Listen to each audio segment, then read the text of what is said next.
여러분 안녕하세요. 하울림 독서입니다. 반갑습니다. 오늘도 성경 읽어보는 시간입니다. 오늘은 창세기 47장입니다. 2021년 10월 31일 주일입니다. 47장 요셉의 가족이 파라오를 알현하다. 요셉이 가서 파라오에게 아뢰었다. 제 아버지와 형제들이 양떼와 소떼 그리고 자기들의 재산을 모두 가지고 가나안 땅을 떠나와 지금 고센 지방에 있습니다. 그런 다음 요셉은 자기 형제들 가운데에서 5사람을 가려 파라오에게 소개하였다. 파라오가 그의 형제들에게 너의 생업이 무엇이냐? 하고 묻자 그들이 파라오에게 대답하였다. 이 종들은 목자들입니다. 저희도 그러하고 저희 조상들도 그러하였습니다. 그들은 계속 파라오에게 말하였다. 저희는 이 땅에서 나그네살이를 할까 해서 왔습니다. 가나안 땅에 기근이 심하여 이 종들의 양떼를 먹일 풀밭이 없습니다. 그러니 이 종들이 고센 지방에 머무를 수 있게 해주시기를 바랍니다. 그러자 파라오가 요셉에게 말하였다. 그대의 아버지와 형제들이 그대에게 왔소. 이집트 땅이 그대 앞에 펼쳐져 있으니 그 가운데에서 가장 좋은 땅에 그대의 아버지와 형제들을 머무르게 하시오. 그들은 고센 지방에 머물러도 좋소. 그대가 알기에 그들 가운데 유능한 사람이 있거든 내 가축을 돌보는 책임자로 세우시오. 요셉이 자기 아버지 야곱을 모셔다 파라오 앞에 세우자 야곱이 파라오에게 축복하였다. 파라오가 야곱에게 연세가 얼마나 되시오? 하고 묻자 야곱이 파라오에게 대답하였다. 제가 나그네살이한 횟수는 130년입니다. 제가 산 횟수는 짧고 불행하였을 뿐 아니라 제 조상들이 나그네살이한 횟수에도 미치지 못합니다. 야곱은 다시 파라오에게 축복하고 그 앞에서 물러나왔다. 요셉은 파라오가 분부한 대로 자기 아버지와 형제들을 이집트 땅에 곧 그 땅에서 가장 좋은 곳인 라메세스 지방에 머무르게 하고 그들에게 소유지도 떼어주었다. 그리고 아버지와 형제들과 아버지의 온 집안에 그 식솔수대로 양식을 대주었다. 요셉의 양곡 관리. 기근이 매우 심하여 온 땅에 양식이 떨어졌다. 이집트 땅과 가나안 땅이 이 기근으로 피폐해져 갔다. 요셉은 사람들이 사가는 곡식 값으로 이집트 땅과 가나안 땅에 있는 돈을 모조리 거두어 들였다. 그는 그 돈을 파라오의 궁궐로 넘겼다.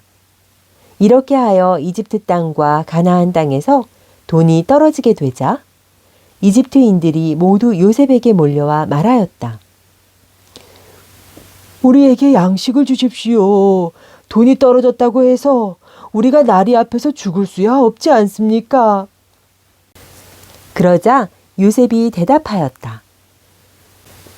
돈이 떨어졌으면 여러분의 가축을 몰고 오시오.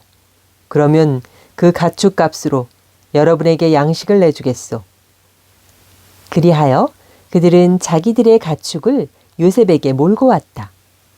요셉은 말과 양떼와 소떼와 나귀들을 받고서 양식을 내주었다. 이렇게 그 해에는 그들의 가축 값으로 양식을 공급해 주었다. 그 해가 다 지나 이듬해가 되자 그들이 다시 요셉에게 와서 말하였다. 저희가 나리께 무엇을 숨길 수 있겠습니까? 돈은 떨어졌고 가축대도 이제 다 나리 것입니다. 이제 나리께 갖다 드릴 것이라고는 저희 몸과 농토밖에 남지 않았습니다. 저희가 저희 농토와 함께 나리께서 보시는 앞에서 망할 수야 없지 않습니까? 그러니 양식을 주시고 저희와 저희 농토를 사십시오. 농토는 물론이고 저희가 파라오의 종이 되겠습니다. 씨앗을 주십시오. 그러면 저희도 죽지 않고 살 것이고 농토도 황폐해지지 않을 것입니다. 이리하여 요셉은 이집트의 모든 농토를 파라오의 것으로 사들였다. 기근이 심하여 이집트인들이 하나같이 자기 밭을 팔았기 때문이다. 그래서 온 땅이 파라오의 차지가 되었다. 그는 이집트 국경 끝에서 끝까지 백성들을 모두 종으로 만들었다. 그러나 사제들의 농토만은 사들이지 않았다. 사제들은 파라오에게서 녹을 받기 때문이었다. 그들은 파라오가 주는 녹을 먹었으므로 농토를 팔 필요가 없었다. 그런 다음 요셉이 백성에게 말하였다. 나는 오늘 여러분과 여러분의 농토를 파라오의 것으로 사들였소. 자, 여기에 씨앗이 있으니 농토에 씨앗을 뿌리시오. 그러나 수확의 5분의 1을 파라오께 바치시오. 그리고 5분의 4는 여러분의 것이니 밭에 씨앗을 뿌리고 여러분과 집안 식구들의 양식과 아이들의 양식으로 삼으시오. 그러자 그들이 요셉에게 대답하였다. 나리께서 저희의 목숨을 살려주셨습니다. 나리께서 저희에게 호의를 베풀어 주십시오. 저희는 기꺼이 파라오의 종이 되겠습니다. 이렇게 하여 요셉은 이집트의 농토에 관하여 오늘날까지 유효한 법을 만들었다. 곧 5분의 1이 파라오에게 속한다는 것이다. 다만 사제들의 농토만은 파라오의 차지가 되지 않았다. 야곱의 유언. 이스라엘은 이집트 땅 고센 지방에 머물게 되었다. 그들은 그곳에 소유지를 얻어 자식들을 많이 낳고 크게 번성하였다. 야곱은 이집트 땅에서 17년을 살았다. 그래서 야곱이 산 횟수는 147년이 되었다. 죽을 때가 다가오자 이스라엘은 자기 아들 요셉을 불러 말하였다. 네가 나에게 호의를 보여준다면 나에게 효성과 신의를 지켜 나를 이집트 땅에 묻지 않겠다고 네 손을 내 삿에 넣고 맹세해다오. 내가 조상들과 함께 잠들게 되거든 나를 이집트에서 옮겨 그분들의 무덤에 묻어다오. 요셉이 제가 꼭 아버지의 말씀대로 하겠습니다. 하고 대답하자 이스라엘이 그러면 나에게 맹세하여라. 하고 말하였다. 요셉이 맹세하니 이스라엘이 침상 머리맡에 엎드려 경배하였다. 네, 여러분, 오늘 창세기 47장은 여기까지입니다. 다음 시간에 창세기 48장으로 다시 찾아뵙도록 하겠습니다. 2021년 10월 31일 주일, 오늘도 새벽 미사에 다녀왔습니다. 이어서 매일 미사 낭독해 보겠습니다.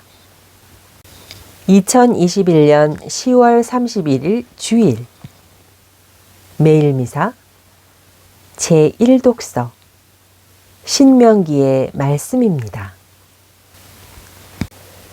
모세가 백성에게 말하였다. 너희와 너희 자손들이 평생토록 주 너희 하느님을 경외하고 내가 너희에게 이르는 그분의 모든 규정과 계명을 지켜라. 그러면 오래 살 것이다.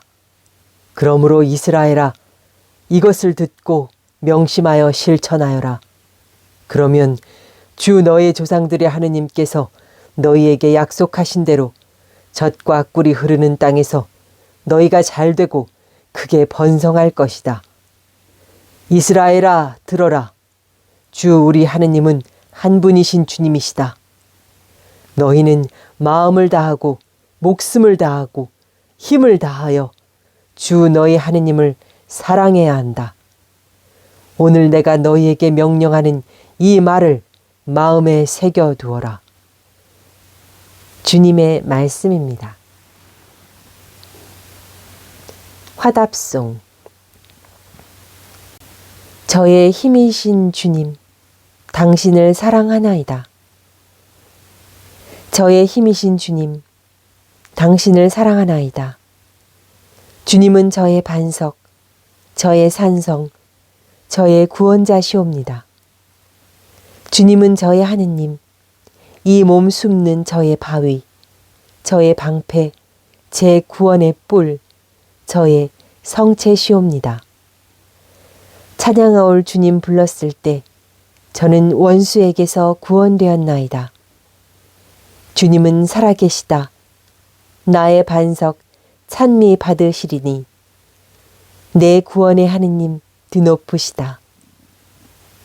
주님은 당신 임금에게 큰 구원 베푸시고 당신의 메시아에게 자애를 베푸신다.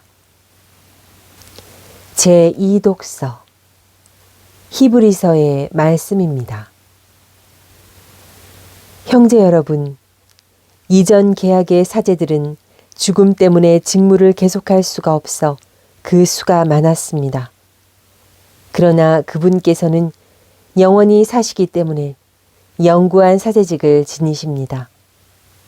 따라서 그분께서는 당신을 통하여 하느님께 나아가는 사람들을 언제나 구원하실 수 있습니다.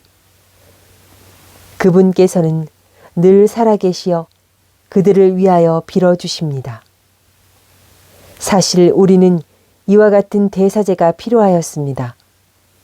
거룩하시고 순수하시고 순결하시고 죄인들과 떨어져 계시며 하늘보다 더 높으신 분이 되신 대사제이십니다. 그분께서는 다른 대사제들처럼 날마다 먼저 자기 죄 때문에 제물을 바치고 그 다음으로 백성의 죄 때문에 제물을 바칠 필요가 없으십니다. 당신 자신을 바치실 때에 이 일을 단 한 번에 다 이루신 것입니다. 율법은 약점을 지닌 사람들을 대사제로 세우지만 율법 다음에 이루어진 맹세의 그 말씀은 영원히 완전하게 되신 아드님을 대사제로 세웁니다. 주님의 말씀입니다. 복음. 마르코가 전한 거룩한 복음입니다. 그때 율법 학자 한 사람이 예수님께 다가와 모든 계명 가운데서 첫째가는 계명은 무엇입니까? 하고 물었다. 예수님께서 대답하셨다. 첫째는 이것이다. 이스라엘아 들어라. 주 우리 하느님은 한 분이신 주님이시다. 그러므로 너는 마음을 다하고 목숨을 다하고 정신을 다하고 힘을 다하여 주 너의 하느님을 사랑해야 한다. 둘째는 이것이다. 내 이웃을 너 자신처럼 사랑해야 한다. 이보다 더 큰 계명은 없다. 그러자 율법학자가 예수님께 말하였다. 훌륭하십니다. 스승님, 그분은 한 분뿐이시고 그 밖에 다른 이가 없다 하시니 과연 옳은 말씀이십니다. 또 마음을 다하고 생각을 다하고 힘을 다하여 그분을 사랑하는 것과 이웃을 자기 자신처럼 사랑하는 것이 모든 번제물과 희생제물보다 낫습니다. 예수님께서는 그가 슬기롭게 대답하는 것을 보시고 그에게 너는 하느님의 나라에서 멀리 있지 않다 하고 이르셨다. 그 뒤에는 어느 누구도 감히 그분께 묻지 못하였다. 주님의 말씀입니다. 오늘의 묵상. 오늘 복음은 예수님께서 말씀하신 계명 가운데 가장 큰 계명인 하느님 사랑과 이웃 사랑을 알려주는 내용으로 우리에게 친숙한 장면입니다. 이 이야기는 마테오 복음과 루카 복음에도 등장합니다. 다만 오늘 복음인 마르코 복음만이 하느님 사랑과 이웃 사랑이 모든 번제물과 희생 제물보다 낫다라는 율법 학자의 대답을 들려줍니다. 구약의 예언자들은 하느님께 형식적으로 봉헌하는 번제물과 희생 제물에 대하여 여러 차례 경고하였습니다. 이스라엘 백성들은 적법한 절차에 따라 제물을 봉헌하기만 하면 하느님께 바쳐야 할 도리를 다한 것으로 생각하였기 때문입니다. 그러나 하느님께서는 희생 제물과 번제물을 바라지 않으시고 신의와 하느님을 옳게 아는 것을 더 바라셨습니다. 이러한 맥락에서 오늘 복음을 읽으면 제물을 봉헌하고 전례에 참여한다고 해서 그것이 하느님을 사랑하고 이웃을 사랑한다는 것을 보증해 주지 않음을 알 수 있습니다. 아울러 전례에 참여하는 것이 이웃에 대한 미움을 정당화해 주지 않는다는 사실도 알게 됩니다. 이스라엘 백성이 한 분이신 하느님에 대한 사랑을 그 어떤 계명보다 강조한 이유는 하느님께서 베풀어 주시는 은혜에 감사드리고자 함이었습니다. 그들이 이웃 사랑을 강조한 것은 모든 이가 하느님 백성 공동체의 구성원이기 때문이었습니다. 하느님께서는 우리가 하느님에 대한 감사와 이웃과 함께 만들어가는 공동체의 의미를 기억하지 않고 겉으로 보이는 형식에만 주의를 기울이는 것을 원하지 않으십니다. 사랑의 마음이 없다면 미사에 참석한다고 주일의 의무를 잘 지킨다고 해서 그것이 우리의 구원을 보장해 주지는 않습니다. 주객이 전도된 신앙이기 때문입니다.